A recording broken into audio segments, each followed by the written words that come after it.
ಒತ್ತಡ ಹಾಕ್ತಾರೆ, ಅನಿವಾರ್ಯ. ಮತ್ತು ಒಬ್ಬ ವ್ಯಕ್ತಿ ಬೆಳೀತಂದು ಕಾಲಳಿ ಬೆಳೆಯುವಂತೂ ನಮ್ಮ ಕರ್ನಾಟಕ ಬಂದಿರತಕ್ಕಂಥದ್ದು. ಅವ್ರು ಏನೇ ಒತ್ತಡಕ್ಕೆ ನನ್ನ ಕಮಿಟ್ಮೆಂಟ್ ಅಂತ ಕರೆಕ್ಟ್ ಇದೆ. ಯಾರ ಕಷ್ಟದ ಪರವಾಗಿ ಕೆಲಸ ಮಾಡೋದು ಅವ್ರ ಪರ ನಾನು ನಿಲ್ಲುವಂಥ ನನ್ನ ಕರ್ತವ್ಯ. ಅದನ್ನು ಮಹದೇಶ್ವರ ಬೆಟ್ಟದಲ್ಲಿ ನಾನು ಪ್ರಮಾಣ ಮಾಡಿದ್ದೀನಿ. ಆ ಬದ್ಧತೆಗೆ ನಾನು ಇವತ್ತು ಸಹ ಗಟ್ಟಿಯಾಗಿದ್ದೀನಿ. ಅದು ಮುಂದುವರ್ಸ್ಕೊಂಡು ಹೋಗ್ತೀನಿ. ನಿನ್ನೆ ಗಲಾಟೆ ಮಾಡಿದರೆ ಪರ ನಿಮ್ಗೆ ಫೋನ್ ಮಾಡಿ ಕೆಲವರು ಅವ್ರ ಪರವಾಗಿ ಹೆಂಗೆ ಮಾಡಿದ್ರೆ ನಾವು ಹೋರಾಟ ಮಾಡ್ತೇವೆ, ನಿಮ್ಮ ವಿರುದ್ಧ ಬರ್ತೇವೆ. ಇಲ್ಲ, ಗಲಾಟೆ ಯಾರು ಮಾಡಿಲ್ಲ. ಗಲಾಟೆ ಮಾಡೋ ಶಕ್ತಿನೂ ಅವ್ರಿಗಿಲ್ಲ.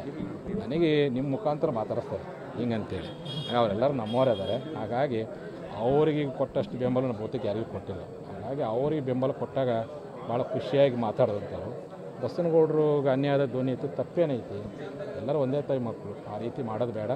ಅವ್ರು ಯಾರ್ಯಾರು ಮಾತಾಡ್ತಾರೆ, ಯಾರ್ಯಾರು ಮಾತಾಡಲ್ಲ, ಅವ್ರು ಯಾರೇ ಏನೇನು ಮಾತಾಡ್ಬೇಕಂತ ಕಾಮೆಂಟ್ ಮುಖಂದು ಬರಕತ್ತ. ನಾನೇನು ಹೇಳಕ್ಕೆ ಹೋಗೋದಿಲ್ಲ. ಹಾಗೆ ಅವ್ರಿಗೆ ಒಳ್ಳೇದಾಗಲ್ಲ ಅಂತ ಅಷ್ಟೇ ಇಷ್ಟ.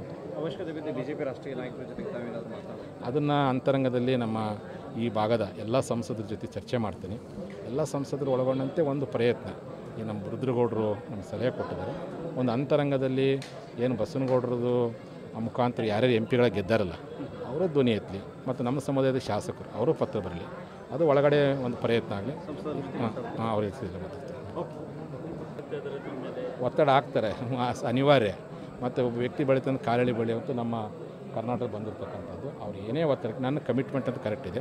ಯಾರ ಕಷ್ಟದ ಪರವಾಗಿ ಕೆಲಸ ಮಾಡೋದು ಅವ್ರ ಪರ ನಾನು ನಿಲ್ಲುವಂಥ ನನ್ನ ಕರ್ತವ್ಯ. ಅದನ್ನು ಮಹದೇಶ್ವರ ಬೆಟ್ಟದಲ್ಲಿ ನಾನು ಪ್ರಮಾಣ ಮಾಡಿದ್ದೀನಿ. ಆ ಬದ್ಧತೆಗೆ ನಾನು ಇವತ್ತು ಸಹ ಗಟ್ಟಿಯಾಗಿದ್ದೀನಿ. ಅದು ಮುಂದುವರ್ಸ್ಕೊಂಡು ಹೋಗ್ತೀನಿ. ನಿನ್ನೆ ಗಲಾಟೆ ಮಾಡಿದರೆ ಪರ ನಿಮ್ಗೆ ಫೋನ್ ಮಾಡಿ ಕೆಲವರು ಅವ್ರ ಪರವಾಗಿ ಹೆಂಗೆ ಮಾಡಿದ್ರೆ ನಾವು ಹೋರಾಟ ಮಾಡ್ತೇವೆ, ನಿಮ್ಮ ವಿರುದ್ಧ ಬರ್ತೇವೆ. ಇಲ್ಲ, ಗಲಾಟೆ ಯಾರು ಮಾಡಿಲ್ಲ. ಗಲಾಟೆ ಮಾಡೋ ಶಕ್ತಿನೂ ಅವ್ರಿಗಿಲ್ಲ. ನನಗೆ ನಿಮ್ಮ ಮುಖಾಂತರ ಮಾತಾಡಿಸ್ತಾರೆ ಹಿಂಗಂತೇಳಿ.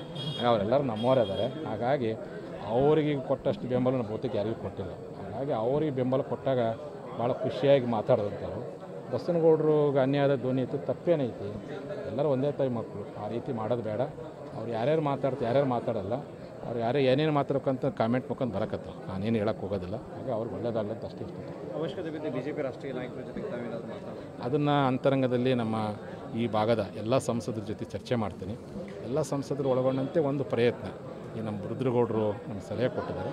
ಒಂದು ಅಂತರಂಗದಲ್ಲಿ ಏನು ಬಸವನಗೌಡರದು ಮುಖಾಂತರ ಯಾರ್ಯಾರು MP ಗಳ ಗೆದ್ದಾರಲ್ಲ ಅವರ ಧ್ವನಿ ಎತ್ತಲಿ, ಮತ್ತು ನಮ್ಮ ಸಮುದಾಯದ ಶಾಸಕರು ಅವರು ಪತ್ರ ಬರಲಿ. ಅದು ಒಳಗಡೆ ಒಂದು ಪ್ರಯತ್ನ ಆಗಲಿ.